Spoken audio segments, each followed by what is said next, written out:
పార్వతీపురం జిల్లా పాలకొండ మండలం గోపాలపురం నాగావళి నది పరివాహక ప్రాంతంలో ఇసుక అక్రమ రవాణాను యథేచ్ఛగా కొనసాగుతుంది.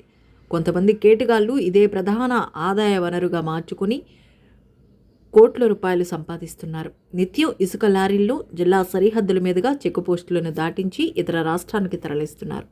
కోట్ల రూపాయలు దండుకుంటున్నారు. అర్ధరాత్రి అపరాత్రి తేడా లేకుండా ఇష్టారాజ్యంగా ఇసుక అక్రమంగా తరలిస్తున్నారని సమాచారంతో స్థానిక తహసీల్దార్ పాలకొండ సిఐ అకస్మాత్తుగా తనిఖీలు నిర్వహించగా లారీ ట్రాక్టర్ డ్రైవర్లు వాహనాలు వదిలేసి పారిపోయారు. ఇదే అంశంపై పార్వతీపురం జిల్లా గోపాలపురం నాగావళి నది నుంచి మా BBS news CEO Venkataramana Badri తాజా సమాచారం అందిస్తారు. పార్వతీపురం మన్యం జిల్లాలో ఇసుక దందా అయితే జోరుగా కొనసాగుతుందని చెప్పొచ్చు. అయితే మనం ప్రస్తుతానికి గోపాలపురం అనే ఇసుక రీచ్ వద్ద ఉన్నాం. మనం విజువల్స్లో చూడొచ్చు. దాదాపుగా రోజుకి వందలాది లారీలు ఇక్కడి నుంచి ట్రాక్టర్లు అయితే అక్రమంగా ఇసుక తరలిపోతుంది. అయితే మనకి ప్రభుత్వ అధికారులకి సమాచారం అందిన వెంటనే ఇక్కడ హుటాహుటిన ఎంఆర్ఓ తహసీల్దార్ అంతా కూడా ఇక్కడికి వచ్చి స్థానిక సీఏ కూడా ఇక్కడికి వచ్చిన తర్వాత పూర్తిగా వాళ్ళంతా కూడా భయంతో పరిగెళ్ళి తీసే పరిస్థితి అయితే ఉందని చెప్పొచ్చు. అయితే కొద్దిసేపటి క్రితమే ఇక్కడ ఎవరు లేని పరిస్థితి అయితే ఉంది. ఎందుకంటే తహసీల్దార్ గారిని చూసిన తర్వాత మొత్తం అంతా ఇక్కడ ట్రాక్టర్లు లారీ యజమానులంతా కూడా పరుగులు తీసే పరిస్థితి అయితే కనిపించింది. అయితే ఇలాంటి అక్రమ రీచులు ఇసుక రీచులను అయితే నివారించాలంటూ ప్రభుత్వం ఓ పక్కన గట్టి చర్యలు తీసుకున్నప్పుడు కూడా ఇలాంటి ఎక్కడికక్కడ పుట్టగొడుగులకి వెలుస్తున్నాయని చెప్పొచ్చు.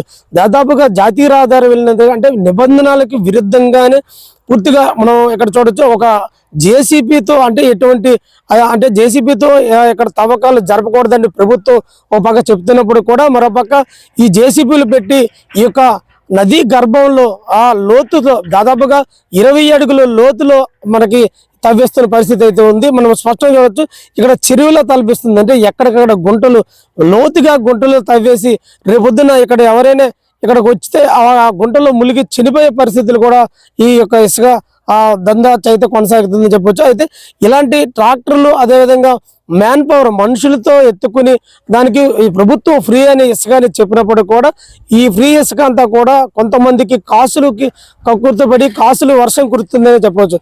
రాత్రికి రాత్రి వేళ ఇక్కడ ట్రాక్టర్లు లారీలు అనేది యథేచ్ఛగా వచ్చి ఇక్కడ నుంచి ఈ యొక్క గోపాలపురం పంచాయతీలో ఉన్న ఈ యొక్క రీచ్ అయితే పూర్తిగా అంటే ఎటువంటి అనుమతులు లేవు. ప్రభుత్వం అయితే అనుమతులు ఇవ్వకుండా గతంలో అయితే విజిలెన్స్ వాళ్ళు వచ్చారు.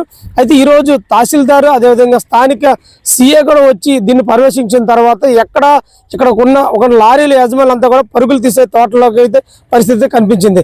అయితే ఎటువంటి కేసులు పెట్టడానికి వీలు లేకపోవడంతో ప్రభుత్వ అధికారులు ఎంఆర్ఓ అదేవిధంగా పోలీస్ అధికారి సీఏ ఎదురుగా పరిస్థితి కూడా ఇక్కడ కనిపించింది.